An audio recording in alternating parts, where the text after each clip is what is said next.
Ang kwentong ito ay hango sa totoong buhay. Mula ito sa isa nating kabayan na itago na lang natin sa pangalang Dindo. Walang eksaktong taon, probinsya ng Capiz. Walang makikialam. Ibigay niyong hinihiling ko. Kung ayaw niyong patayin ko ang babaeng to. Wika ng isang lalaki habang hawak sa leeg ang babae at may nakatutok na patalim. Dindo, ano sa tingin mo? Kaya mo bang patamaan yung lalaking yan? Tanong ng kaibigan ni Dindo na nagngangalang Romel. Kung ako ang tatanungin, kaya ko siyang patamaan at patayin eh. Pero sa palagay ko hindi na kailangan. Tugon ni Dindo. Nang mga sandaling ito, naglilingkod bilang sniper sa Special Forces ng Kapulisan ng Binata. Kasalukuyan silang nasa kalagitnaan ng isang responde. Ilang beses nang nalagay sa ganitong sitwasyon si Dindo, ngunit nagagawa niya itong malampasan dahil sa kakaibang kakayahan. Mula sa angkan ng mga aswangang binata, hindi niya ito kailanman ikinahiya. Lumaki sa kabundukan. Sanay sa hirap ng buhay si Dindo, dahilan para magsumikap ito at maging pulis. Dahil na din sa kakaibang lakas at bilis ng pangangatawan, nagawa nitong makapasok sa kasalukuyang posisyon. Oh, ano na pare? Ano nang balak mo, Dindo? Muling tanong ni Romel. Dumito ka lang muna. May plano ako. Tugon ni Dindo. Dali-dali itong tumakbo papunta sa kinaroroonan ng salarin. Umikot siya sa bandang likuran at mula doon inobserbahan ang kilos ng lalaki. Napansin itong kumpiyansa ang salarin na walang tao sa kanyang likuran, kaya hindi ito lumingon. Lingid sa kaalaman ng lalaki ang binabalak ni Dindo. Maraan itong lumapit papunta sa salarin. Hinawakan ito sa magkabilang braso. Nagulat ang lalaki dahilan para mabitawan nito ang hawak na kutsilyo. Pilit nitong ipinaghihiwalay ang kamay ng salarin hanggang sa makawala ang bihag nitong dalaga.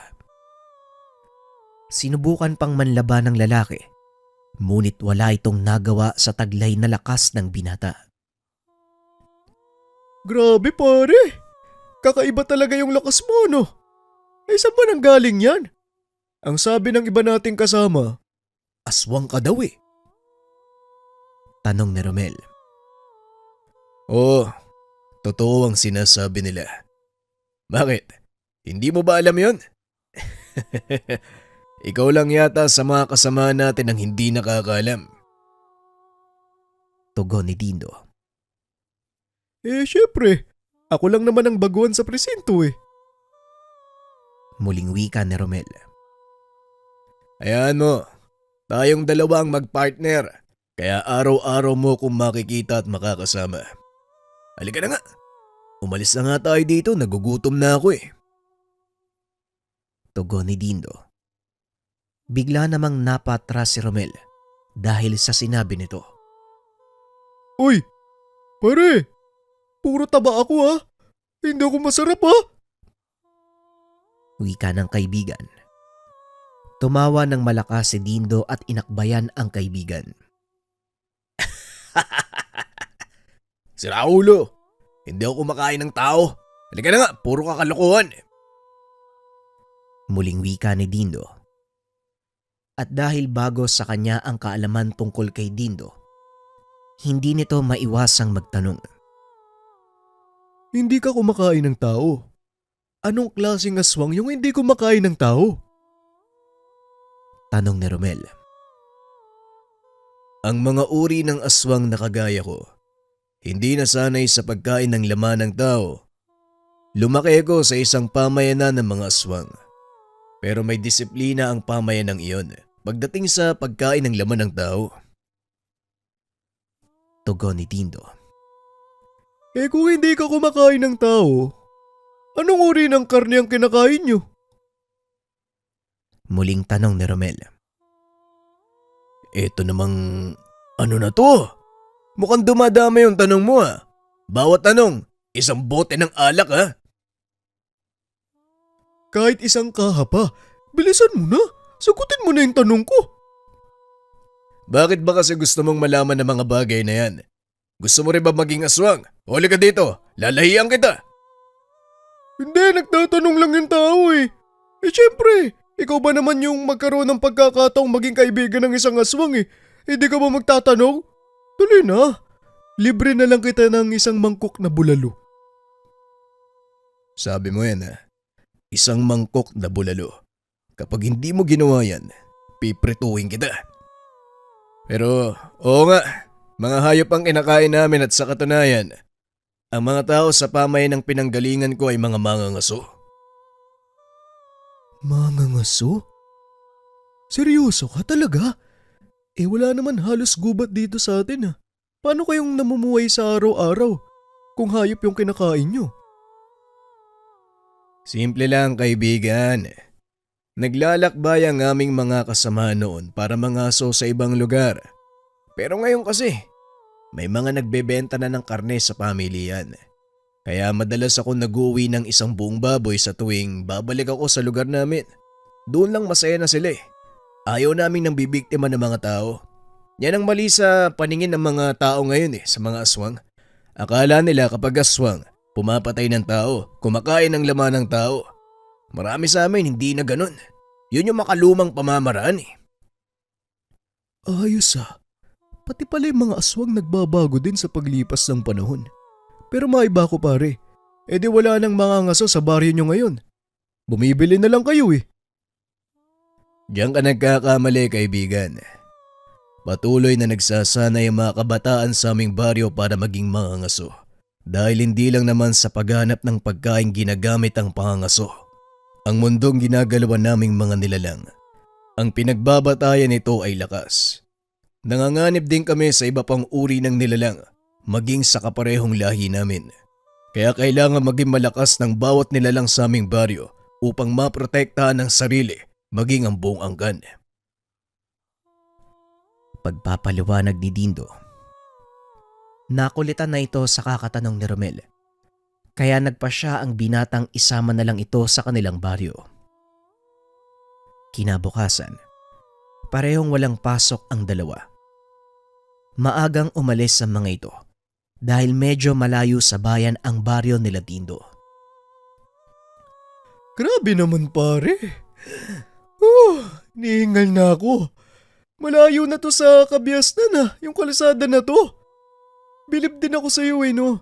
Bakit hindi na lang natin dinala yung sasakyan? Talagang naglakad pa tayo. Ikaw kaya yung may ganitong katawan. Ano ka ba kaibigan? Hindi mo ba napapansin yung paligid mo? Mas makikita mo ang tanawin kapag maglalakad tayo. Kaya ayos lang yan. Saka isa pa, bata ka din naman sa paglalakad, di ba? Iwas-iwasan mo kasing kumain ng marami. Yan ang napapala mo eh. Maya-maya pa ay nakatanaw ng usok si Romel. Sa hindi kalayuan, narinig nito ang tawanan ng mga batang naglalaro. Parang nandito na yata tayo, Dindo. May mga nakita na akong bata eh. Ayun may usok dun sa gawing yun. Tara baka may pagkain. Wika ni Romel habang tinuturo ang isang direksyon gamit ang kanyang uso. Kumalma ka. Malayo pa tayo. At yung usok na nakikita mo, hindi galing sa baryo namin. Tugon ni Dindo. Sabay takbo papunta sa pinanggagalingan ng usok. Dali-daling ibinaba ni Romel ang pasang sako ng bigas at sinundan ng kaibigan. Uy! Ano ba nangyayari? Bakit ka pa tumatakbo? May ibang tao sa lugar. Hindi nagsisiga ang mga kababaryo ko sa gubat. Bilisan mo! Bagaman hindi nauunawaan, sumunod pa rin si Romel. Laking gulat nito nang biglang suguri ng kaibigan ang pangkat ng hindi kilalang kalalakihan. Nagulat ang mga ito sa pagdating ng binata Hindi na nagawa pang damputin ang kanilang mga baril. Hinawakan ni Dindo ang kamay ng isa sa mga kalalakian. Inihagis ito sa mga kasamahan. Hindi na nakakilos pa si Romel dahil nagawa ng patumbay ni Dindo ang mga kalaban. Saan ang galing ang mga yan? Bakit sila nakarating dito? Mga tagalabas sila pare. Hindi taga rito ang mga yan. Pare, hindi naman nasakop natin yung lugar na to eh. Bakit mo sila huhulihin? Baka tayo pang buwelta ng mga yan eh. Sa batas ng mga kalahigo, hindi namin tinitignan ng sakop ng isang otoridad. Kapag lumabag ka sa batas, hindi kami magdadalawang isip na ibigay ang kaukulang parusa. At isa pa, mahigpit na ipinagbabawal sa lugar na ito ang pangangaso. Kaya ayos lang na gulpi ng mga yan. Sandali lang maiwan ka dito. Tatawag ako ng susundo sa atin. Kailangan silang dalhin sa baryo. Pagpapaliwanag ni Dindo. Mabilis itong tumakbo, kaya hindi na nakapagpahabol pa ng tanong si Romel.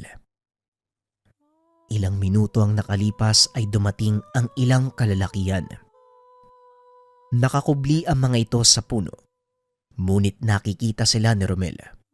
Naglabas ang binata ng baril sa pag-aakalang kalaban ang mga ito. Ngunit nagpakita si Dindo kasama ang isang matandang lalaki. Ibalik mo sa sisidla ng baril mo, Romel. Mga kasamaan ko sila. Tay, siya nga pala yung sinasabi kong kasama ko sa trabaho. Romel, ito naman ang tatay ko. Wika ni Dindo. Sa susunod, Dindo, magsabi ka kung magsasama ka ng kaibigan mo na galing sa bayan nang makapaghanda naman tayo ng masarap na pagkain. Puro karne ng usa ang naroon sa ating ahop. Tugon ng matanda. Naku Manong, huwag niyo po akong alalahanin. Kahit ano naman po kumakain ako eh.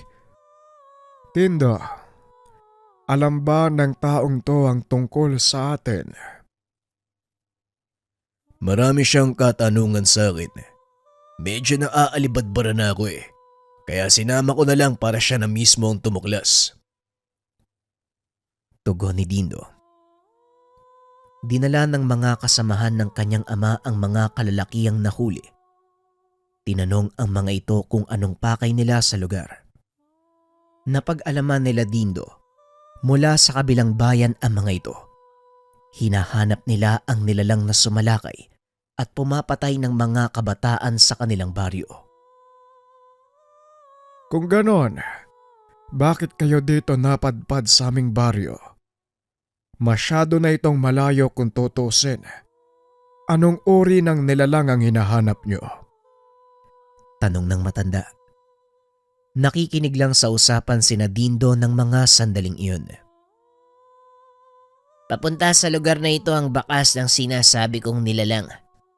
Pigura lang ang nakita namin kagabi, kaya hindi ko masyadong naaninag kung anong itsura nito. Malaking tao na may ulo ng kung anong hayop. Yun ang nakita ng mga kasama ko. Tugon ng isa sa mga kalalakihan. Ibig sabihin, sinasabi mo bang aswang ang sumalakay sa inyo?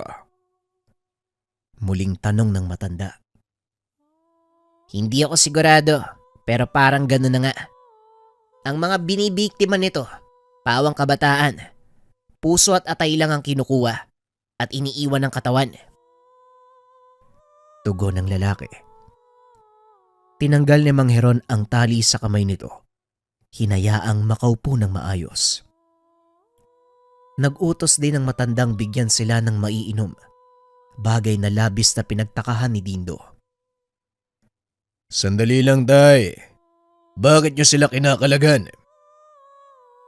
Lehitimong mangangaso ang mga ito at alam kong hindi sila basta papasok sa ating teritoryo kung hindi mahalaga ang kanilang pakay. Hindi tayo nakakasiguro kung totoo ang sinasabi nila tay. Mamaya kung anong gawin nila dito sa baryo eh. Wala ka bang tiwala sa pagpapasya ko, Dindo? Hindi ako naging pinuno ng baryong ito ng walang dahilan. At sa tagal kong nangangaso sa kagubatang ito, alam kong nagsasabi ng totoo ang taong ito. Paano mong nasabi, Tay? Pasensya na, pero hindi ko talaga maintindihan ang ibig mong sabihin. Ang nilalang na sinasabi ng lalaking ito, maaaring matagal nang naninirahan sa kagubatang sakop ng ating baryo. Kaya hindi natin naramdaman ang nilalang dahil nasanay na ang mga pandaman natin sa presensya nito. Pagpapaliwanag ni Mang Heron. Kilala ang kanilang angkan sa matalas na pangdama, lalo na kung may mga baguhang pumapasok sa kanilang lugar o hindi kaya na may ibang nilalang na nagagawi doon. Ilang araw na ring namiminsala ang nilalang na yon sa aming baryo. Kaya nagpasya kami na tugisin ito. Pero wala kaming sapat na kaalaman kung paano sila matutuntun. Muling wika ng panauhin. Maaari ko bang malaman ang pangalan mo? Pasensya na. Ako nga pala si Dindo. Isa akong pulis sa bayang ito. Tugon ni Dindo habang inaabot ang kamay sa lalaki. Tawagin mo na lang akong Gino. Pasensya na kung hindi naging maganda ang ating unang pagkikita. Ako ang dapat tumingi ng paumanhin sa nangyari. Maligayang pagdating sa aming baryo. Ayos lang kaibigan. Pumasok kami nang walang abiso mula sa inyo. Kaya naiintindihan namin kung bakit ganon ang ginawa mo. Pinoprotektahan mo lang ang lugar. O siya. Kumain na muna tayo. Paniguradong pagod kayo. At habang kumakain, pag-usapan natin ang mga nangyayari. Wika ni Mang Heron. Tahimik lang si Romel habang pinakikiramdaman ang kilos ng mga tao sa paligid. Kung titignan ay normal naman ang mga ito. Dahil alam ni Romel ang katotohanan, hindi nito maiwasang matakot. Hindi rin nakakakain ng maayos dahil kung ano-ano ang pumapasok sa isipan nito. Oh, anong nangyayari sa'yo? Akala ko ba nagugutom ka na? Tanong ni Dindo. Oo nga pre, pero ewan ko ba? Bakit parang ayaw pumasok ng pagkain sa tiyan ko? Lalo pa pag naiisip kong… Inawat nito ang kaibigan dahil baka kung ano pa ang sabihin nito. Huwag mo nang ituloy ang sasabihin mo. Alam ko na. Mamaya marinig ka pa ni tatay eh. Teka, sandali lang ha. Nakabili ko kanina ng sariwang dalag sa bayan. Ipaihaw mo na. Alam kong mangyayari sa ito eh. Tugon ni Dindo. Habang kumakain, pinaliwanag ng kanilang panauhin ang nangyari. Ayon dito, matagal na nilang hinahanap ang nilalang na pumatay sa mga kabataan sa kanilang baryo. Isang gabi na kaming walang pahingi dahil sa lintik na nilalang na yun. Pero buti na lang namataan siya ng isa sa mga kasamahan namin at nasundan. Wika ni Gino. At sinasabi mo na ang kagubatang sakop ng aming baryo ang pinagtataguan niya. Tama ba? Hindi nakakapagtaka dahil noon pa man, tirahan na ito ng ibang nilalang. Lalo pat noong medyo makapal pa ang mga puno sa paligid. Tugon ni Mang Heron. Tay, aswang po bang mga sumasalakay? Tanong ni Dindo. Kung aswang ang sumasalakay, malalaman natin kaagad. Pero sa palagay ko, mas mataas na uri ng nilalangan na namiminsala. Ito ang dapat nating alamin, Dindo. Mukhang kakailanganin ko ang tulong mo. Tugon ni Mang Heron. Medyo may problema tayo dyan, Tay. May pasok kami bukas eh. Pero magagawa naman niya ng paraan. Gino, maaari ka bang pumunta sa presinto bukas? Ako nang bahala pagdating mo dun. Wika ni Dindo. Pumayag naman si Gino.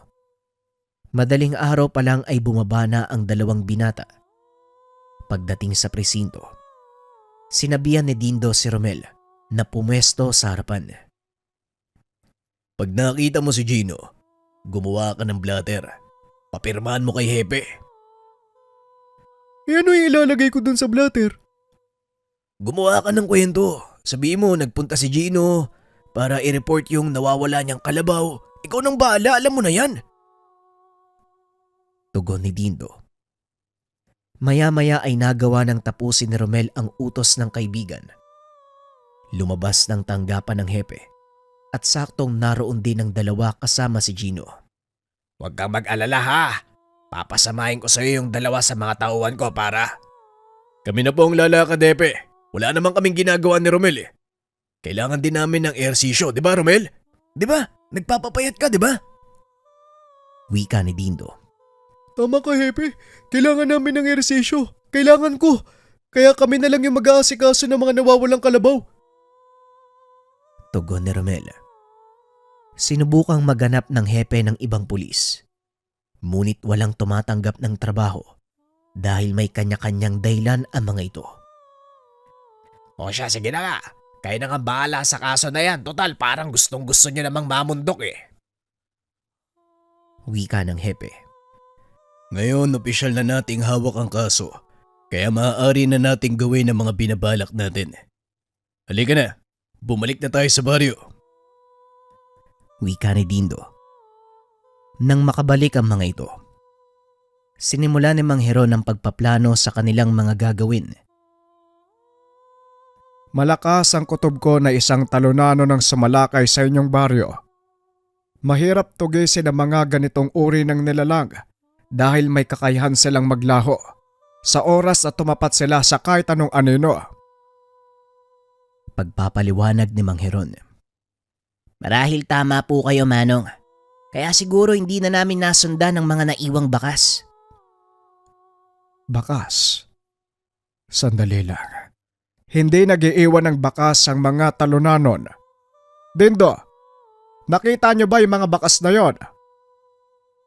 Tanong ni Mang Heron. Opo, tay. Nakita po namin ang sinasabi niyang bakas. Papasok ito sa kagubatan. Ganun ba? Mukhang nagkamali ako ng hinala. Hindi talunano ng may gawa ng pananalakay dahil kayang takpan ng mga ito ang kanilang bakas. Kung ano man ang nilalang na yon, siguradong isa rin itong aswang. Wika ni Mang Heron. Habang nag-uusap, nagkaroon ng kaguluhan sa labas. Nang silipin nito ni Dindo, nakita nito ang pinsang si Aurelio. Ay nako, nandito na naman ang alibughamong pamangkin. Hindi ko alam kung anong pakay ng taong to. At sa tuwing darating yan, nagkakagulo ang buong baryo. Wika ni Dindo. Akmang lalabas na sana ito para kumprontahin ng pinsan, ngunit pinigilan nito ng kanyang ama. Wag Dindo, hayaan mo lang siya. Kailangan nating ituloy ang pag-uusap. Wala kang mararating kapag pinansin mo ang taong yan. Tugon ni Mang Heron. Muling naupo ang binata at pinagpatuloy ang pag-uusap. Ngunit maya-maya lang, biglang narinig ni Dindo na tinatawag siya ni Aurelio. Dito! Alam ko na dyan ka. Ay nako, matagal tayong hindi nakita. Bakit hindi ka lumabas dito? Wika ni Aurelio. Tinignan ni Dindo ang ama at tumangulang ito. Dali-daling lumabas ng tahanan ng binata upang kausapin si Aurelio. Hindi ka ba talaga marunong rumispeto? Alam mo bang may mahalaga kaming pinag-uusapan? Wika ni Dindo. Napakaseryoso mo naman. Binibisita ko lang naman kayo eh. Mangangamusta lang ako eh. Mangungumusta? Tignan mo nga ang ginawa mo. Sa tuwing darating ka, may mga kababaryo tayong nasasaktan. Ano ba talaga ang problema mo? Tanong ni Dindo. Napakayabang mo, porket naka-uniforme ka na. Ang taas ng tingin mo sa sarili mo. Pwe! Tugon ni Aurelio. Malaki ang inggit nito kay Dindo dahil sa kanilang magpipinsan, si Dindo lang ang nakapag-aral sa bayan. Itigil mo na ang ginagawa mo dahil ikaw lang din na masasaktan. Lalo pa pag si tatay na ang lumabas dito. Eh di palabasin mo. Hindi ako natatakot sa matandang yon. Kung dati, nagagawa niya ako sindakin. Pues ngayon subukan niya. Tugon ni Aurelio. Lingid sa kalaman nitong nakikinig mula sa likod ni Dindo si Mang Heron. Nanlaki mga mata ni Aurelio nang makita ang matanda. Anong sinasabi mo, Aurelio? Hindi ka natatakot sa akin. O sige, ano ba ang kaya mong patunayan ngayon? Wika ni Mang Heron. Ngumiti si Aurelio. Itinuro ang matanda. Gusto mong malaman kung ano ang kaya kong patunayan ngayon? Pues, hinahamon kita sa isang laban. Gusto kong makuha ang pwesto bilang pinuno ng angkan. Sawang-sawa na kami sa mga panukala at patakaran mo. Mga aswang tayo. Hindi ko malaman sa iyo kung bakit mo ipinagbabawal ang pagpatay at pagkain ng tao. Mga mababang uri sila. Walang ibang pakinabang kung hindi maging pagkain ng ating angkan. Tugon ni Aurelio. Nagkakamali ka, Aurelio. Nakakalimutan mo na yata na tao din ang mga ninuno natin bago sila maging aswag. Wika ni Mang Heron habang pilit na pinipigilan si Dindo. At nagpapasalamat ako dahil hindi ko naabutan ang pagiging tao. Ano tanda? Tatayo ka na lang ba at pangangaralan ako buong araw? O baka naman natatakot ka? Muling wika ni Aurelio. Anong kakatakutan ko sa iyo, Aber? Kung hindi dahil sa akin, wala ka sa kasalukuyan mong kondisyon at huwag mong kakalimutan ang lugar mo dahil anumang oras, kaya kong alisin sa iyo ang anumang itinuro ko. Wika ni Mang Heron. Walang ano-ano ay biglang sumugod si Aurelio. Mabilis naman itong hinarangan ni Dindo. Itinulak siya palayo. Dahilan para bumagsak ito sa lupa. Talaga bang hindi ka titigil, Aurelio? Hindi mo na iginalang si tatay. Wala kang utang na loob. Dahang-dahang tumayo si Aurelio at muling nagsalita. Utang na loob, Dindo. Matagal na akong bayad. Wika nito sabay sugod. Sa pagkakataong iyon, si Mang Heron ang humarap sa kanya. Sinangga ng matanda ang suntok nito gamit ang isang kamay. Tama na! Kung talagang gusto mo kong hamunin, sige, tinatanggap ko. Pero sa isang kondisyon. Hayaan mo munang tapusin ko ang problema namin ngayon. Gusto kong maging bahagi ka ng gagawin namin. May mga aswang na nananalakay sa kabilang bayan at kasalukuyang nagkukubli sa ating kabundukan. Alam kong wala kang pakialam sa mga bagay na ito, pero magiging malaking banta ito sa ating katahimikan. Kasama kong ilang mga ngaso mula sa kabilang bayan, hinahanap nila ang mga aswang na yon, narito sa kagubatang nakapalibot sa atin. Pagpapaliwanag ni Mang Heron. Ayos ka rin ah. Paano mo naman naisip na tutulungan ko kayo? Kung talagang gusto mong patunayan sa akin ang lakas mo, gawin mo ito sa pamamagitan ng pagtugis sa mga lagalag na aswag. Tugon ni Mang Heron. Muli itong pumasok sa kubo. Tay, bakit nyo hinayaang sumama si Aurelio sa pagtugis ng mga aswang? Tanong ni Dindo. Alam mong isa si Aurelio sa pinakamahusay nating mga ngaso. Malaki ang maitutulong ng matalas niyang pangamoy sa gagawin natin. Lalo pat walang nakakita ng pagkakakilanlan ng mga hinahanap natin. Malaki ang suspetsya ko na maaaring isa sa atin ang gumawa nun. At maaari ding hindi. Nakakalito ang mga nangyayari din do. Malaki ang maitutulong ng pinsan mo sa misyon. Hindi na nagsalita pa si Dindo. Alam nito na hindi na mababago ang pasya ng kanyang ama. Walang nagawa ang binata kung hindi sumang-ayon sa lahat ng plano nito. Sino ba yung dumating, Dindo? At bakit parang galit na galit sa inyo ng tatay mo? Tanong ni Romel. Pinsan ko ang taong yun. At tama ka. Malaki nga ang galit niya sa akin at kay tatay. Pero hindi siya ang dapat kong pagtuunan ng pansin sa ngayon. Maaari ka bang bumalik sa bayan? Kunin mo ang baril ko. Ikaw nang bahalang gumawa ng kwento kay Hepe. Tugon ni Mang Dindo. Dali-dali namang umalis si Romel. Dahil kinagabihan ay lalakad ang kanilang pangkat para hanapin ang mga kalabang aswang. Matapos ang pag-uusap kasama ang pangkat ni Gino, naganda na si Dindo sa pag-alis. Napadaan si Aurelio sa kanyang kubo. Anong magagawa ng mga sandatang gawa ng tao sa katawan ng isang aswang? Nag-iisip ka ba, Dindo? Kahit gaano pa kalakas ang baril na gamit mo, wala itong silbi dahil mabilis maghilom ang sugat ng mga kagaya natin. Wika ni Aurelio. Alam ko, Aurelio. Kaya nga ginawa ko ang mga espesyal na balang to bilang paghahanda sa ganitong uri ng laban.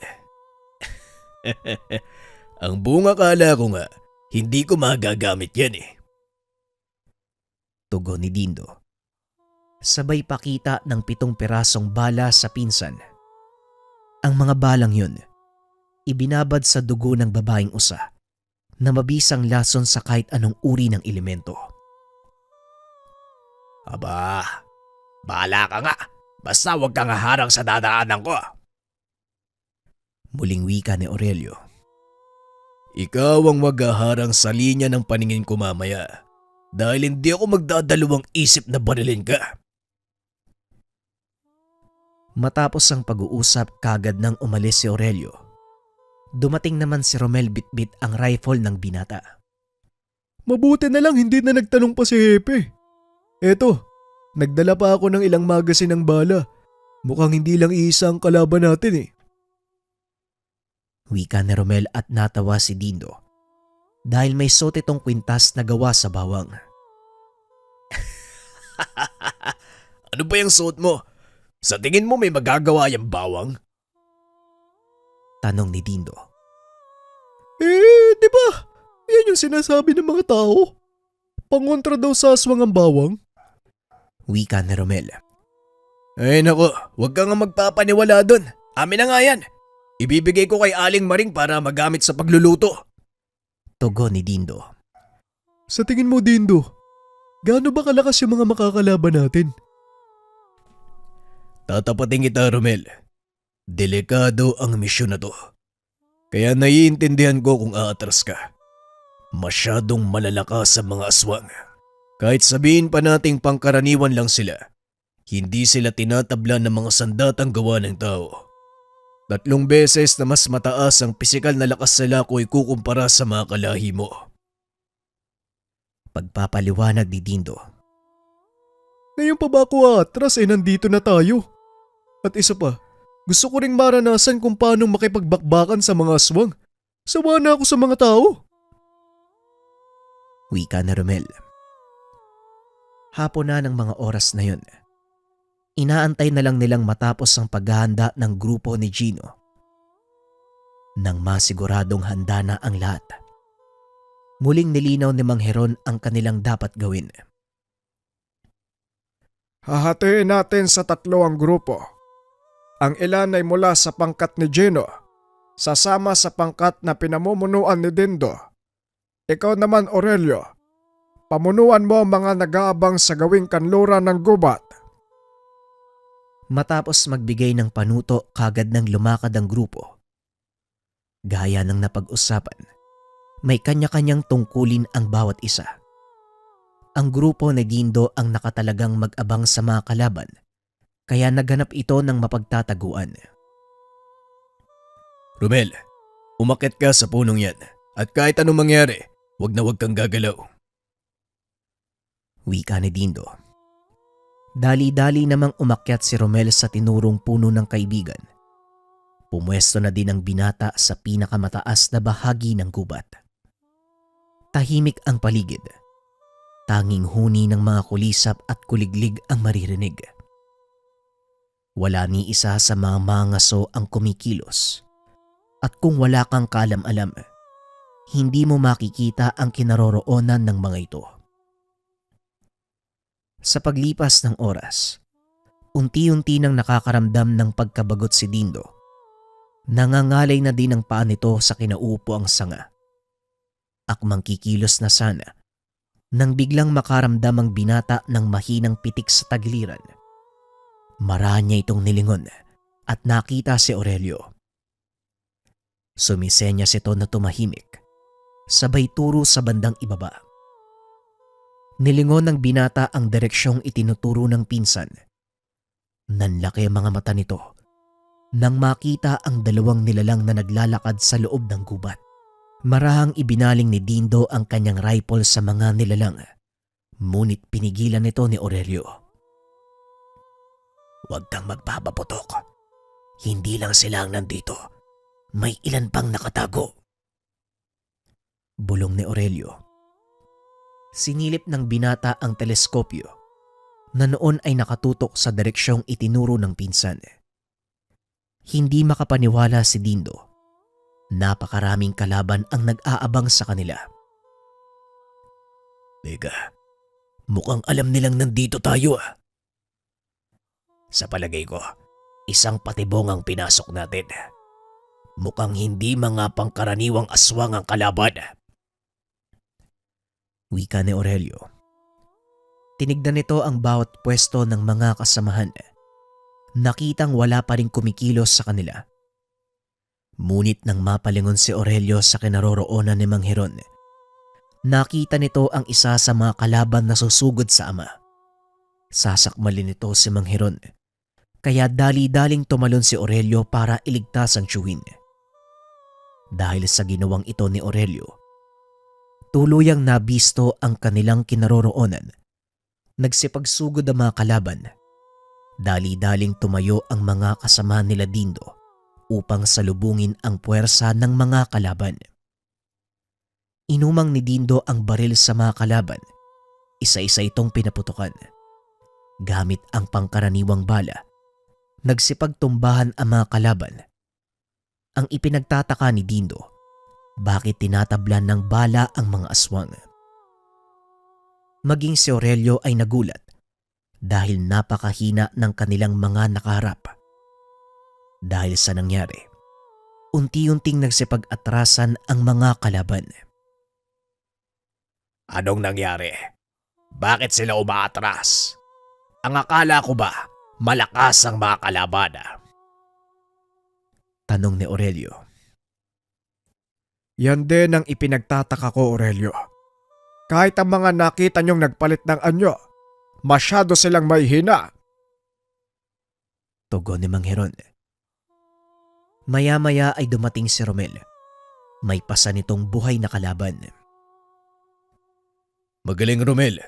Ngayon malalaman na natin kung ano talaga ang mga kalaban at kung bakit nila sinasalakay ang bahay nila Gino. Teka, nasa na nga pala ang isang yun? Tanong ni Dindo. Hindi maganda ang kutob ko tungkol dito, Tio Heron. Nung nakaraang araw ko pa inoobserba ng kilos ng taong yon.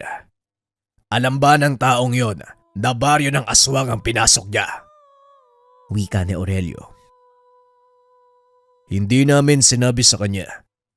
Siguro naman nalaman niya na ang tungkol doon nung hinamon mo si tatay. Pero ang ipinagtataka ko, wala man lang akong nakitang reaksyon mula sa kanya. Habang nag-uusap ang grupo, laking gulat ng mga ito nang biglang umulan ng palaso. Mabilis nakapagtago sina Aurelio. Itinulak naman ni Dindo si Romel sa nakatumbang puno para makapagtago. Sa kasamaang palad, tinamaan ng palaso si Aurelio sa binti. Napagtanto nito, may taglay na lason ang ginamit na sandata ng kalaban. Mag-iingat kayo. May taglay na laso ng palaso na mga kalaban. Wika ni Aurelio. Mabilis itong inalalayan ni Dindo para makapagtago. Kailangan nating umatras. Mahihirapan tayong sagupay ng ganitong puwersa, lalo pat hindi natin alam ang kanilang pwesto. Wika ni Dindo. Tama ka, Dindo. Kailangan nating umatras. Mapapahamak tayong lahat dito. Walang yang Ginong yon. Naisahan tayo. Pakana niya ang lahat ng ito eh. Kaya pala walang nakitang bakas sa gubat. Tugon ni Mang Heron. Dali-daling lumabas ang mga ito. Ngunit sa kasamaang palad, ilan sa mga kasama nila ang nasawi. Hindi ko inakalang ganito ang kakalabasan ng plano natin. Paanong hindi ko man lang naisip ang ganitong senaryo? Wika ni Dindo. Kahit ako, hindi rin naisip na ganito ang kakalabasan. Isang patibong pala ang lahat ng ito. Tugon ni Mang Heron.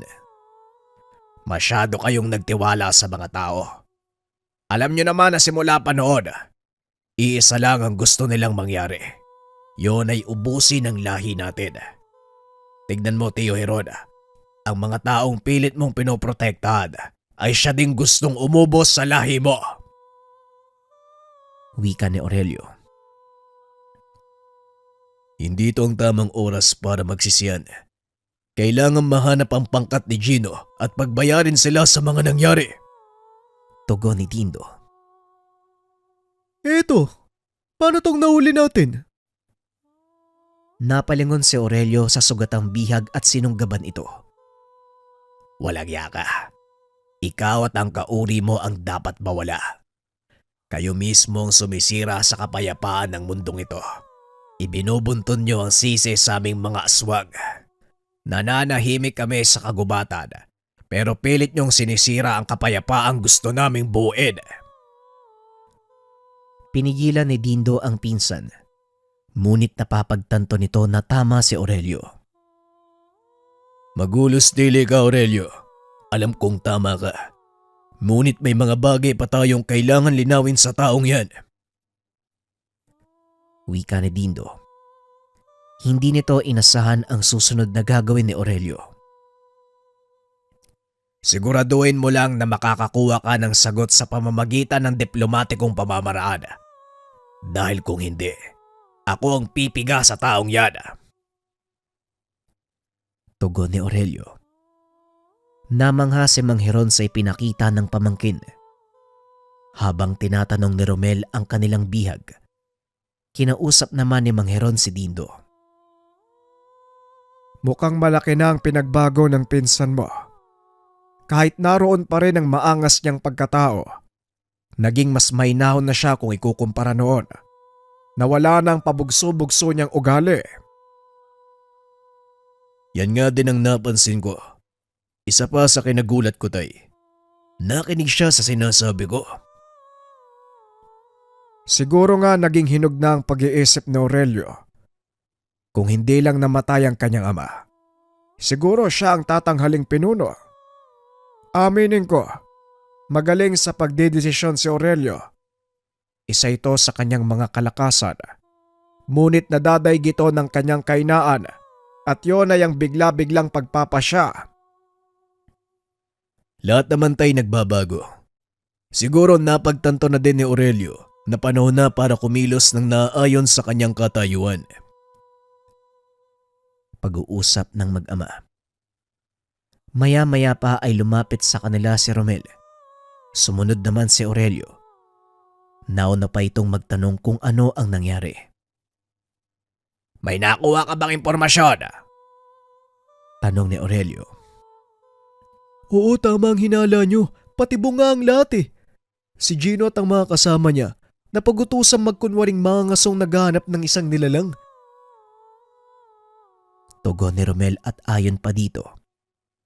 Gawa-gawa lang ang lahat ng kwentong sinabi sa kanila ni Gino at ang mga nilalang na nakita nila sa gubat, mga aswang na kanilang kasabwat. Kasabwat nila ang mga aswang na yon. Ang tanong, saang lahi sila nagmula? At bakit sila nakikisa sa mga manunugis? Biglang naalala ni Mang Heron ang kaganapan bago mamatay ang ama ni Aurelio. Hindi ito nalalayo sa nangyari sa iyong ama Aurelio. Nang mga panong iyon, nasa kalagitnaan kami ng usaping pangkapayapaan. Ngunit sinabutay kami ng pangkat ni Bartolome. At sa hula ko, siya ang may gawa ng lahat ng ito. Wika ni Mang Heron. Hindi ba matagal nang pinalaya si Mang Bartolome sa baryong ito? Dahil nagtraidor siya. Ngayon ko lang napagtanto ang lahat ay pag-iigante ni Mang Bartolome ang lahat ng ito. Tugon ni Dindo. Dali-dali itong pumasok sa kubo kung nasaan ang kanilang bihag. Laking gulat nito. Wala nang buhay ang nagbabantay. Maging ang sugatang kasama ni Gino, wala na ring buhay. Naloko na. Hindi ko dapat iniwan ang isang to eh. Huwag mong sisihin ang sarili mo dahil wala kang kasalanan. Bilisan mo, Romel. Sabihan mo si tatay. Tugon ni Dindo. Dali-daling tumakbo palabas ng kubo si Romel. Ngunit hindi na nito nagawang magsabi kay Mang Heron. Nakita niya itong nakikipagbuno sa mga mangangaso. Mabilis na bumalik sa loob ng kubo ang binata. Sinabi kay Dindo ang mga nangyayari sa labas. Dali-daling tumakbo si Dindo. Walang pagdadalawang isip na nakisali sa labanan. Sinalakay ng pangkat ni Gino ang kanilang baryo. Naging mabilis na lang ang pagpasok nito dahil kilala sila ng mga asong gubat na nagbabantay sa mismong pasukan. Pinuntahan ng binata si Aurelio dahil alam niyang may tama ito mula sa nakaraang pananambang. Anumang oras ay maaari itong masawi dahil sa lason. Hindi makakabuti sa iyo ang kumilos, Aurelio. Ang mabuti pa manatili ka sa isang sulok. Ipaubaya mo sa amin ang labang ito. Pwede ba, Dindo? Wag na wag mo kung tinuturuan ang mga gagawin ko. Mabilis nakakalat ang lason sa katawan mo kung kikilos ka. Gusto mo yatang mapadali ang buhay mo eh. Nakalimutan mo ba ang hamon mo kay tatay? Wika ni Dindo. O sige, kung yan ang gusto mo, bahala ka sa buhay mo. Napangiti na lang si Dindo. Hindi nito akalaing susunod sa kanya ang pinsan. Patuloy na nakikipaglaban ang pangkat nila Aurelio hanggang sa namataan nito si Gino. Nakatayo sa mataas ng tumpok na mga kahoy. Inuumang ang palaso sa ama. Hindi siya napansin ng kalaban kaya mabilis itong humanap ng pwesto. Nang masiguro ang posisyon, kinuha nito ang kanyang rifle. Nilagyan ng balang itinubog sa dugo ng usa. Bagaman hindi aswang si Gino, maaaring basagi ng dugo ng usa ang bisa ng anumang tangang gamit ng sinumang tatamaan nito. Matapos ay isang putok ang umalingaw-ngaw sa paligid. Nakita ng lahat kung paanong bumagsak si Gino mula sa kinakatayuan nito. Sa kasamaang palad, napakawalan ng kalaban ang palaso. Papunta na ito kay Mang Heron. Laking gulat ni Dindo dahil nakita niya si Aurelio na hinarang ang palasong tatama sa matanda. Tumarak ito sa likod ng binata at unti-unti siyang bumagsak. Aurelio, anong ginawa mo? Bakit mo sinalo ang palasong para sa akin? Wika ni Mang Heron. Patas na tayo, Tio Heron. Nakabawi na ako sa lahat ng tinuro niyo sa akin. Siguro naman, wala na akong maririnig na sumbat mula sa'yo. Napailing si Mang Heron sa sinabi ng binata. Kalong-kalong niya ito habang pinaliligiran sila ng kapwa aswang. Dinidepensahan laban sa pag-atake ng mga manunugis. Ikaw talaga bata ka kahit kailan. Pabigla-bigla ka ng desisyon. Tignan mo ngayon yung nangyari sa'yo. Ayos lang, Teo. Andyan ka naman para pamunuan ang ating lahi. Pasensya ka na. Mukhang hindi na matutuloy ang duelo natin. Ang totoo dahil sa ginawa mo at mga nakita ko sa'yo. Gusto ko sanang ibigay ang pamumuno ng ating angkan. Ikaw ang nararapat na pinuno, Aurelio. Tinanggap ko lang ang pwestong ito dahil sa kailangan ng iyong ama. Hindi ka pa handa ng mga oras na nawala siya. Ayos lang yan, Teo. Panatag naman ako na nasa mabuting kamay ang ating lahi. Salamat sa pag-aaruga sa kanila. At salamat at nagawa mo silang baguhin at ialis sa makaluma nating pamamaraan. Ito din ang pangarap ni tatay noon. At ngayong naisakatuparan mo na ang lahat. Panatag na akong makakapagpahinga. Tugon ni Aurelio. Unti-unti itong bumitaw sa pagkakahawak kay Mang Heron. Ilang segundo ang nakalipas. Tuluyan na itong nalagutan ng hininga. Dahan-dahan itong inilapag ng matanda. Sa pagkakataong iyon nagdatingan ang iba pang kalaban. Kasama ng mga ito si Tandang Bartolome. Anong nangyayari? Bakit parang nakakita kayo ng multo? Tignan natin. Iilan na lang kayong natitira.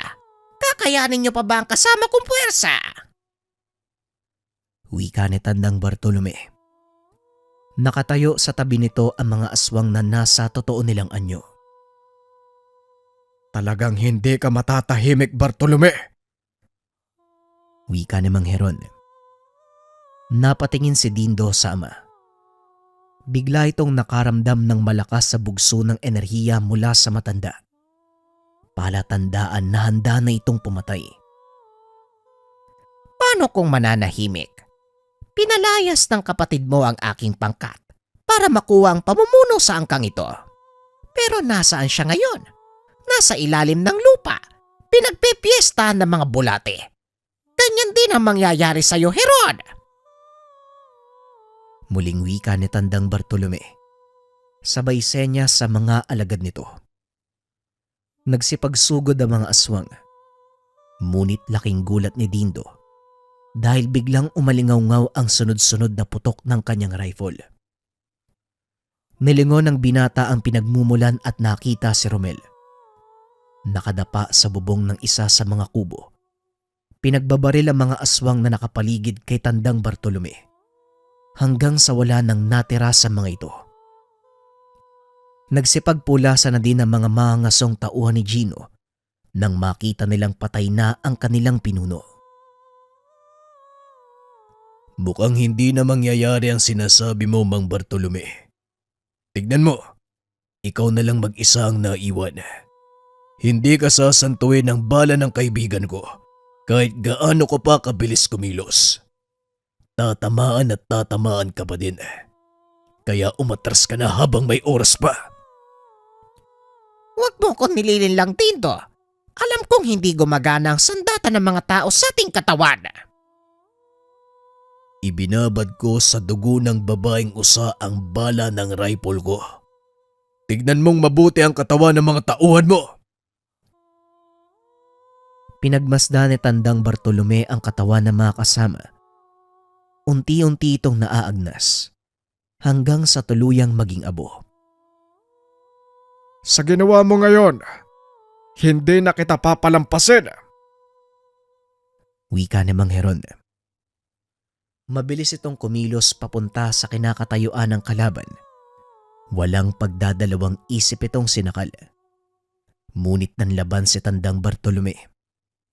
Nagbuno ang dalawang matandang aswang. Wala sa mga ito ang gustong magpatalo. Ngunit lamang sa laban si Mang Heron dahil higit itong nakakataas sa antas ng pagiging aswang kung ikukumpara kay Tandang Bartolome. Ilang sandali pa ay nagawa ng patumbahin ni Mang Heron ang kalaban gamit ang matatalas na kuko. ibinigay nito sa matanda ang hatol na kamatayan. Halos pagsukluban ng langit at lupa si Mang Heron sa nakikitang tanawin. Marami sa kanyang mga kalahi ang namatay dahil lang sa walang saysay na paghihiganti. Ito ang naging kapalit ng lahat. Pinilit kong maging maayos ang baryo, ngunit marami ang nasawi dahil lang sa walang kwentang dahilan. Huwag mong sisihin ang iyong sarili, Tay. Ginawa mo lang ang lahat. At ngayong tuluyan ang nawala ang mga banta. Babangon ulit tayo. At sa pagkakataong ito, wala nang sisira pa sa kapayapaang gusto mong makamtan. Tama ka, Dindo. Pero matanda na ako eh. Alam mong hindi ako mananatili sa mundong ito sa habang panahon.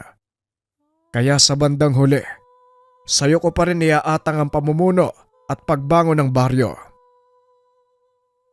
Alam ko po yun, Tay. At bilang anak ng isang pinuno, wala akong karapatang tumanggi o takasan ang aking kapalaran. Darating tayo dyan. Pero sa ngayon habang nabubuhay pa ako, gawin mo muna ang mga gusto mong gawin. Sa susunod ka na bumalik sa baryong ito kapag dumating na ang iyong pagkakataon. Pag-uusap ng mag-ama. Ilang taon ang lumipas. Tuluyan nilang naibangon muli ang baryo. Naging mas payapa ito dahil na din sa palaging pagbisita ni Dindo at Romel. At gaya ng sinabi ni Mang Heron, hindi nagtagal ay binawian ito ng buhay. Nagdesisyon si Dindo na magretiro ng maaga para saluhin ang responsibilidad ng ama. Simula nang umalis ito sa serbisyo bilang pulis, hindi na muling nakita ni Romel ang kaibigan. Nang bumisita ito sa baryo ay wala nang nadatnan, maliban sa mga puntod ng mga aswang na nagbuwis ng buhay para sa hinahangad na kapayapaan. Bago tuluyang umalis si Dindo sa lugar, nag-iwan ito ng mensahe sa kaibigan. Ipagpatuloy mo ang pagiging mabuting tao, Romel. Masaya ako at naging magkaibigan tayo.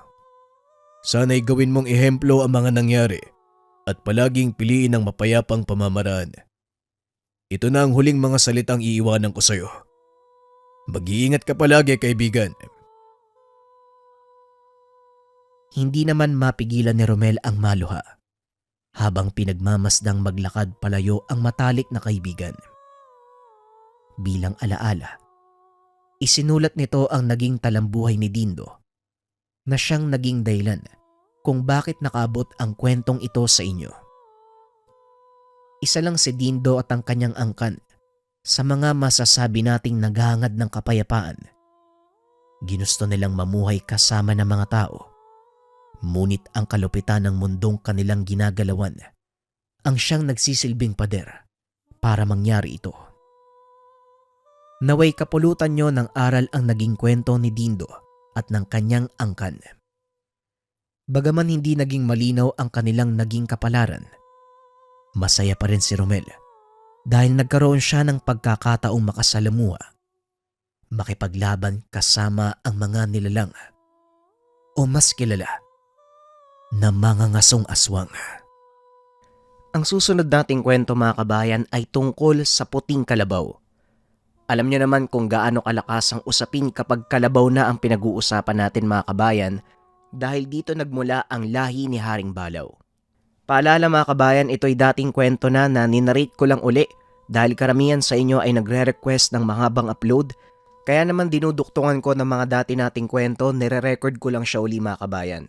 Kung sakaling gusto nyo pa ng mas mahabang mga kwento na duduktungan ko ng mga luma mga kabayan, comment lang ng hashtag letter A.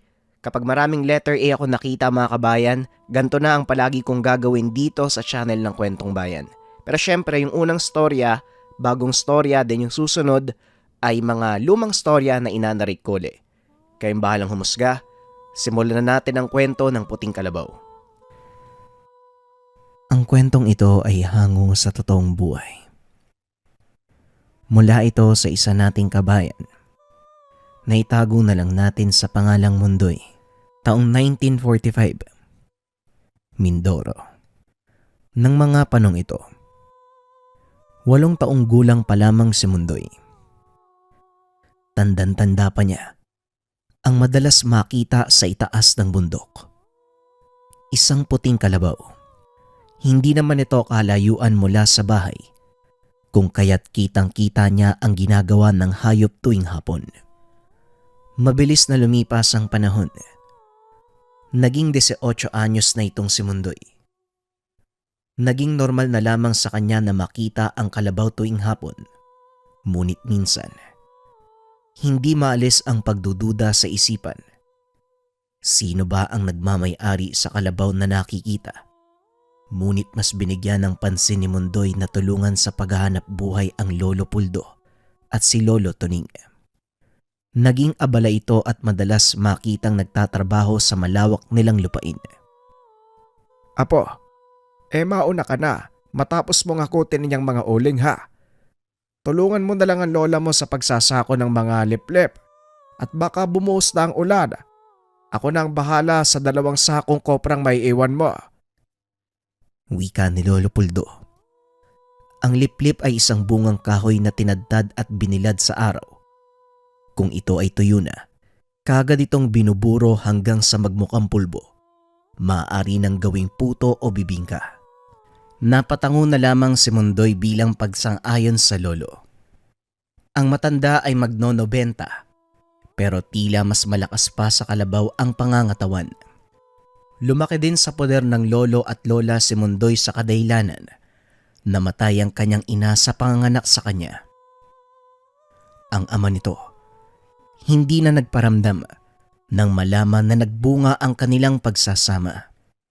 Pagdating sa kakayahan ni Lolo Puldo, tanging si Mundoy at ang Lola Toning lamang ang nakakaalam sa mga kaya nitong gawin.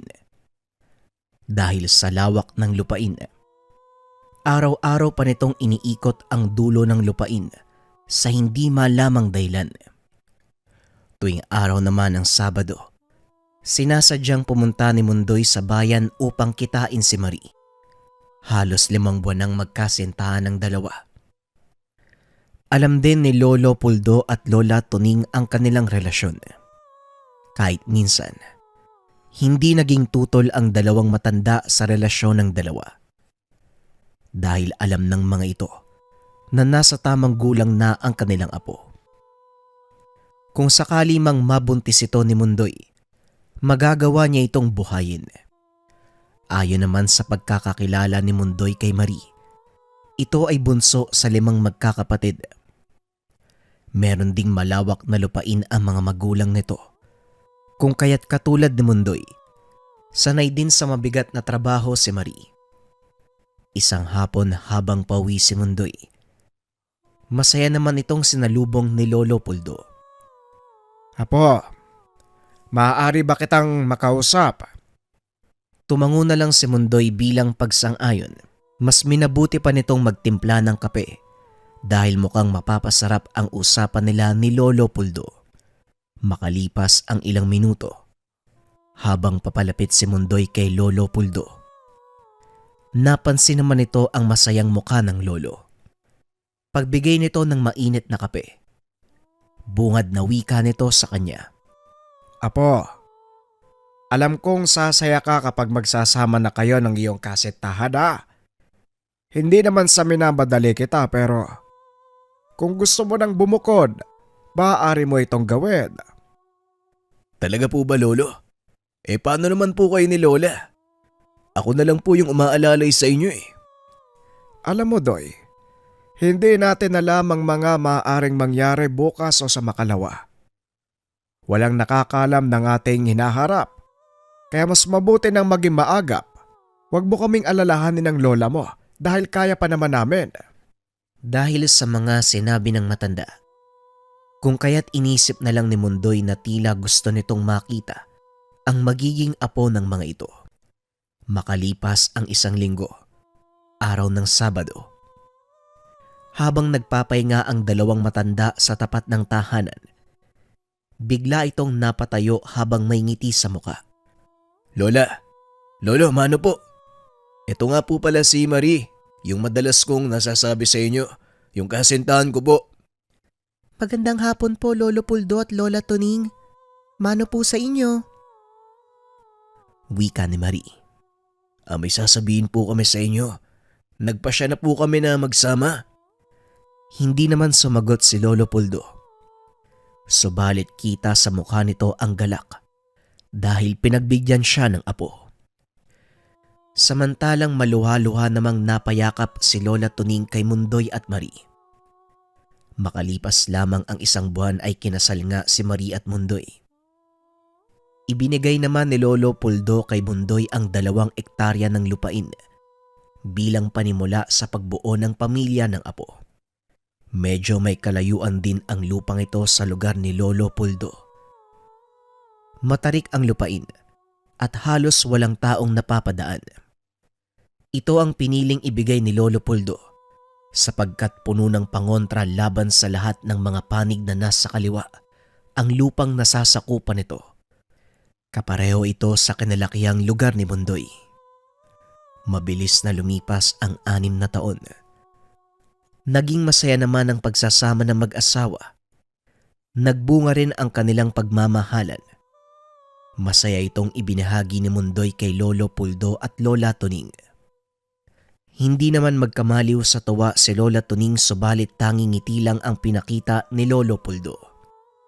Nang mapansin ito ni Mundoy, kagad niyang tinanong si Lolo Puldo. Lolo, bakit po, may problema ba? Parang hindi yata kayo natutuwa. Nais ko sanang makausap ka sa tapahan. Ang tapahan ay isang lugar kung saan dito pinapausukan ang mga nyog upang gawing kopra. Bilang pagsang-ayon, tumango naman si Mundoy. Makalipas ang ilang minuto, kagad namang sumunod si Mundoy sa tapahan.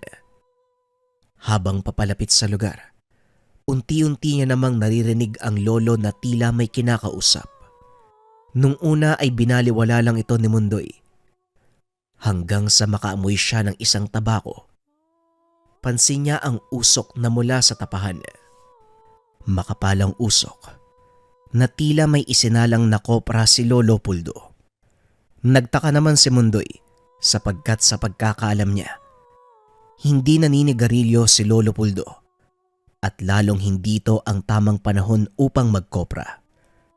Nang makarating si Mundoy sa harapang bahagi ng tapahan, bigla namang nanigas ang buong katawan nito. Opo, nandiyan ka na pala, halika. Huwag mo yang intindihin. Kitang-kita ni Mundoy ang isang kapre na kasalukuyang kinakausap ni Lolo Puldo. Mahaba ang buhok nito. Ito rin ang dahilan kung bakit amoy tabako ang lugar. Meron itong kulay itim na balat at makapal na buhok sa katawan. Kung iisipin, normal itong tao na sadyang matangkad at maitim. Ngunit kung titignan mo naman ito sa muka, bigla ka namang babaluti ng takot dahil nanlilisik ang mga pula nitong mata. Hindi nagtagal, kagad ding naglaho ang nilalang. Siya ang gabay ko, apo. Huwag kang matakot dahil hindi siya kaaway.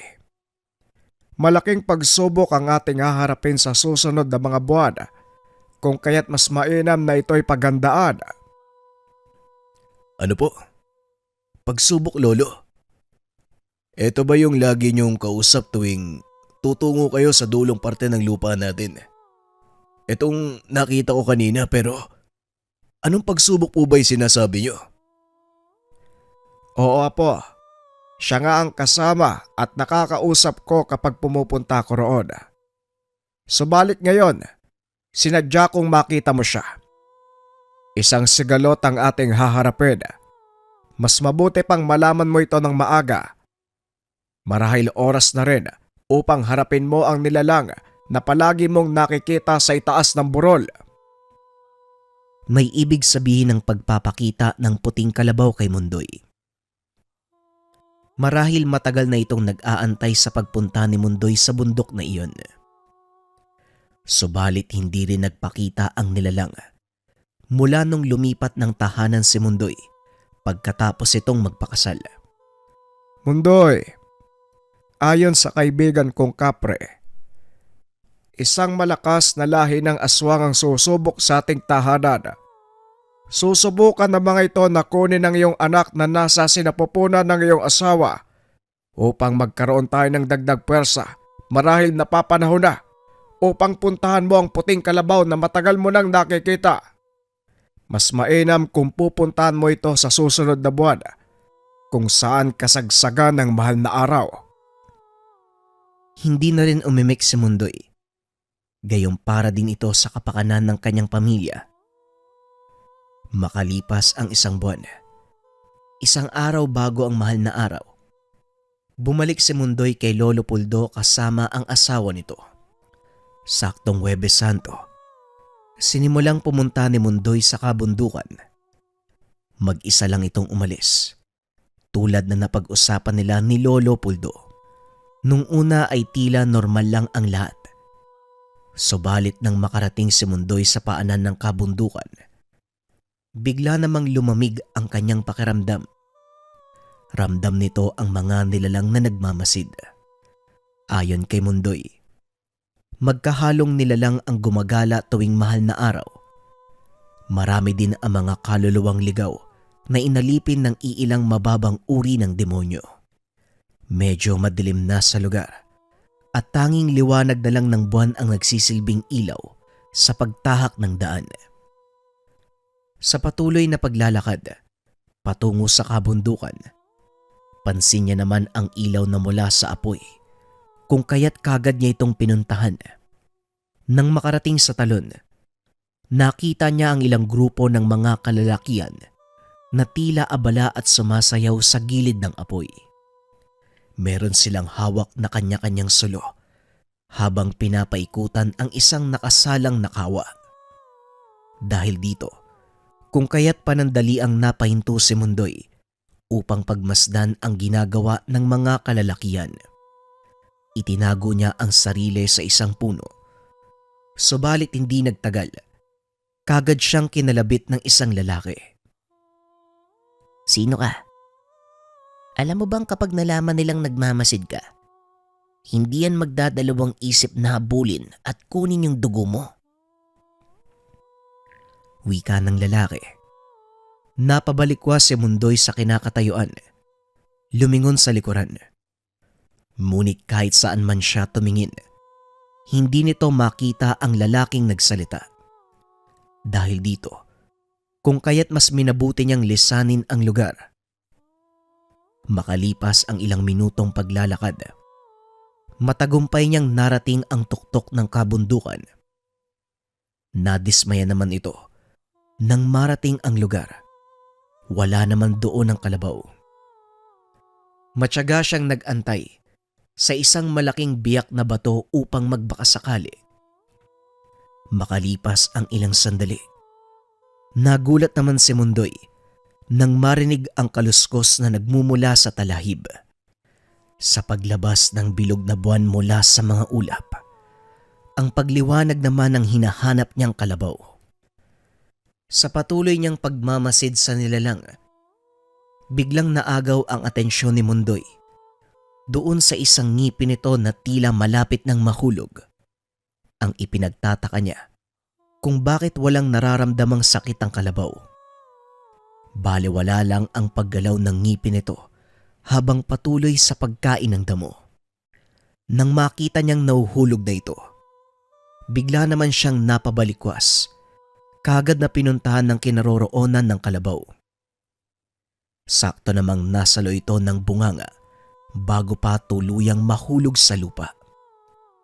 Dahil sa pagsalo niya ng bagay na yon, bigla namang napatakbo ang kalabaw.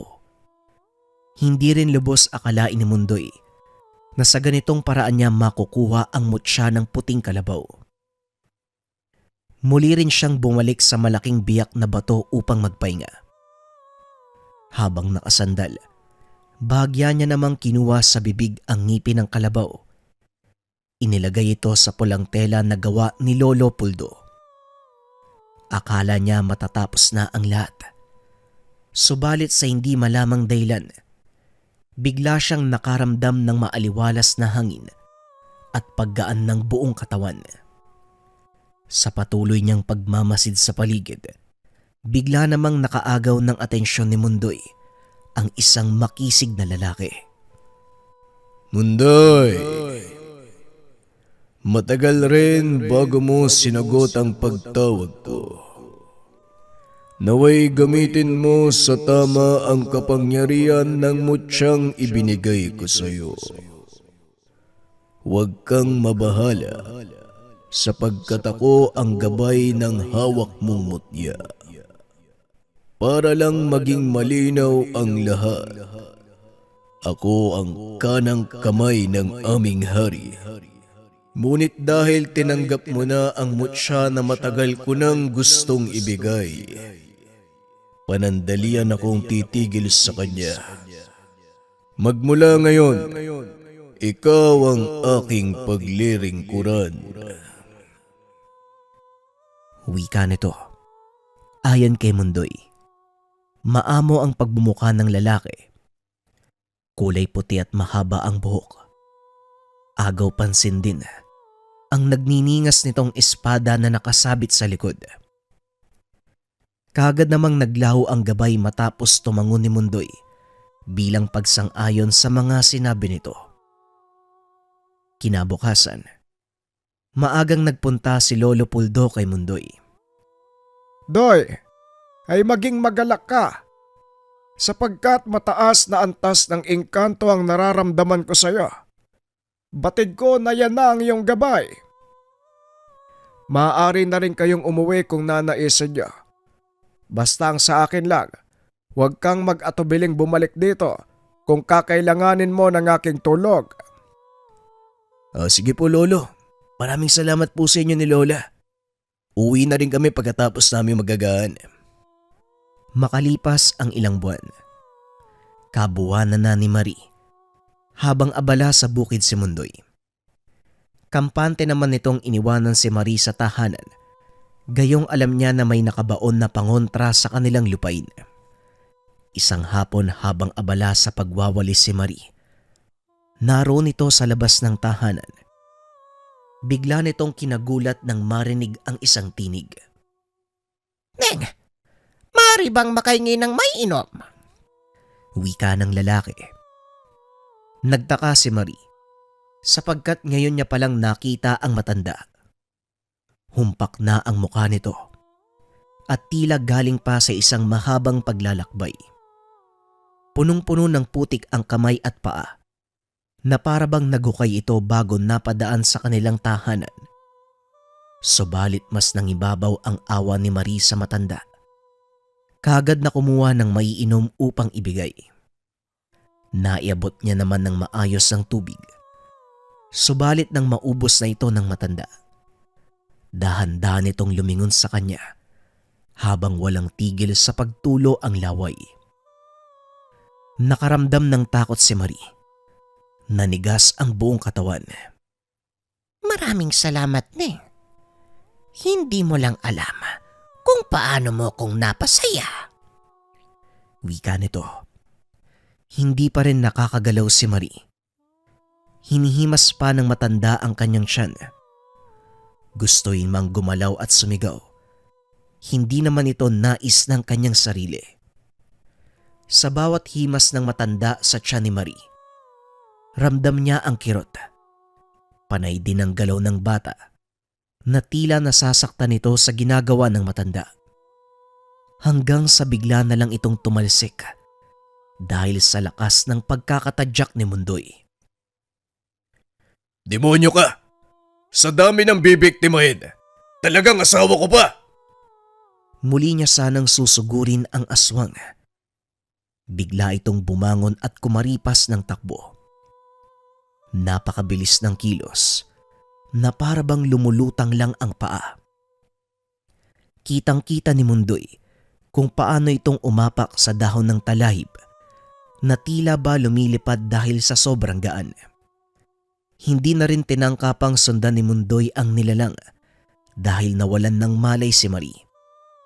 Kaagad niya itong ipinasok sa kanilang silid upang ipagpahinga. Saktong bumisita ang mga magulang nito upang kumustahin ang kanilang anak. Kaagad ding ibinahagi ni Mundoy ang mga nangyari, kung kaya tumingi ito ng kaunting pabor sapagkat nais niyang puntahan si Lolo Puldo upang humingi ng tulong. Hindi naman tutol ang mag-asawa kaya kaagad niyang pinuntahan si Lolo Puldo. Makalipas ang halos kalahating oras, narating niya na ang tahanan. Sinuri ni Lolo Puldo ang kalagayan ni Marie. Nagulat naman ang mga tao sa gilid nang bigla itong magmura. Anak ng put na! Mundoy! Merong marka ng aswang ang asawa mo. Mabuti na lang nakita mo kaagad. Dahil kung hindi, maaaring wala ka ng anak at wala na din ang asawa mo. Dagdag pa ni Lolo Puldo. Isang mataas na uri ng kakak ang lumapit kay Marie. Marahil ito rin ang tinutukoy na sigalot ng gabay niya. Ang mga kakak, nagagawang makawasak ng isang pangontra gamit ang pagpatay sa kapwa nito. Pinapatay ito ng kanilang pinuno at inililibing.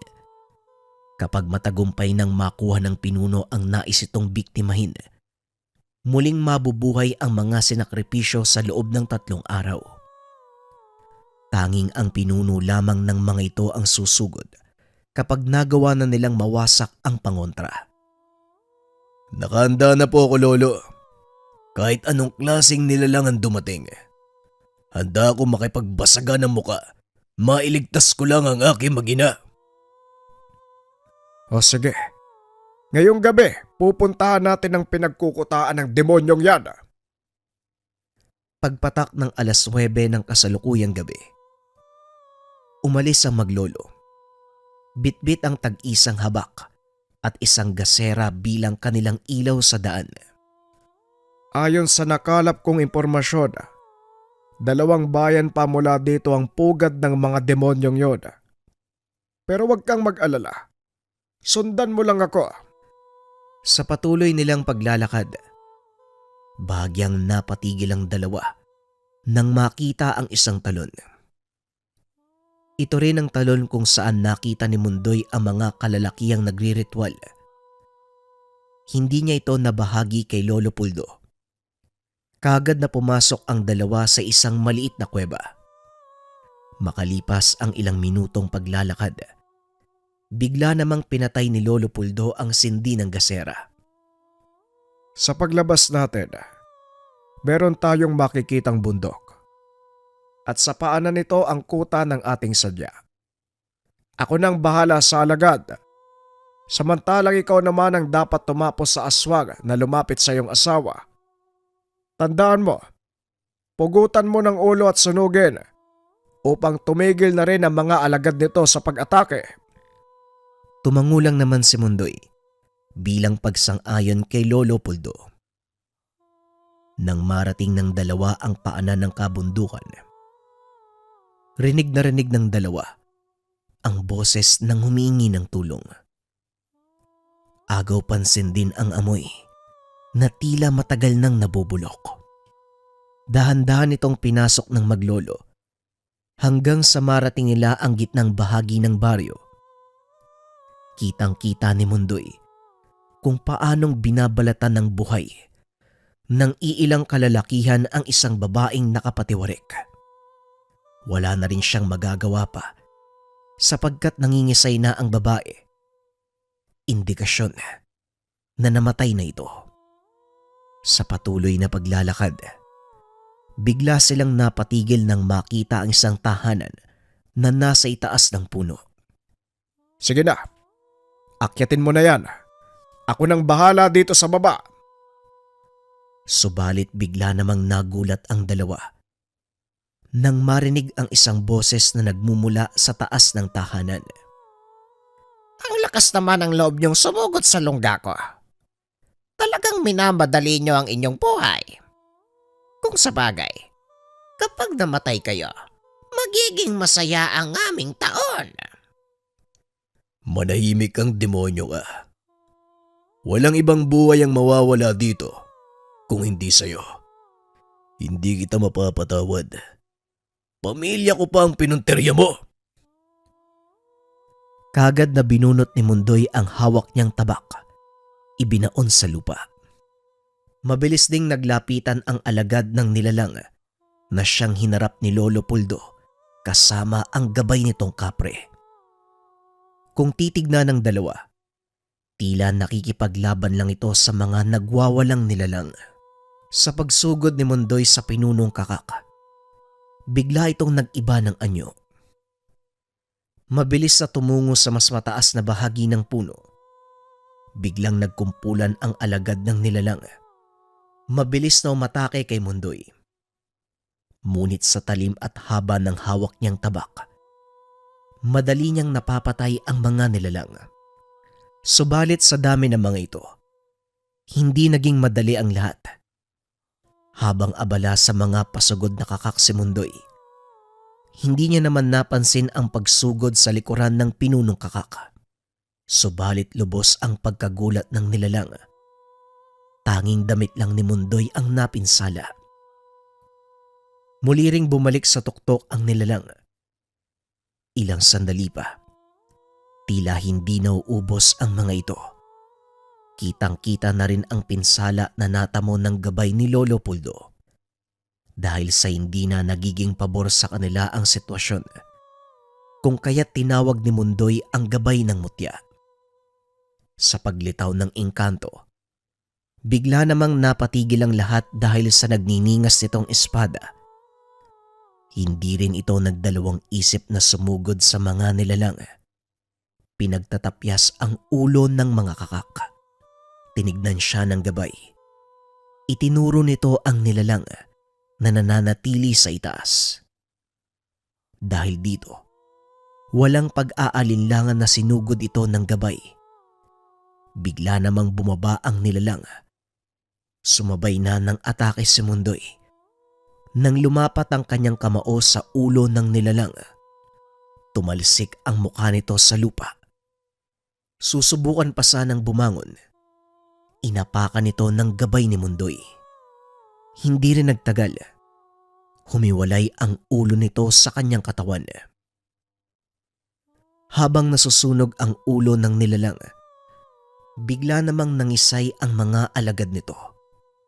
Dahan-dahan silang nilamon ng lupa. Bago pa pumutok ang sikat ng araw, minabuti ng maglolo na sunugin ang mga bahay sa baryo. Sa ganitong paraan, hindi na muli pang pagkutaan ng mga nilalang. Matapos ng lahat ng kaganapan, lumipas ang 1 linggo. Matagumpay na nailabas ni Marie ang panganay na anak nila. Pinangalan ng Jimboy. Ito ang nagsilbing alaala ng buong pamilya. Sa pagsilang ng anak ni Marie, ito ang nagtulak kay Mundoy upang kunin ang kanyang mutya. Ito rin ang naging dahilan upang patayin nila ang gumagambalang nilalang. Sa paglipas ng panahon, nagbago ang takbo ng buhay ni Mundoy. Tinuruan siya ng lolo sa panggagamot. Buong puso naman itong tinanggap ni Mundoy.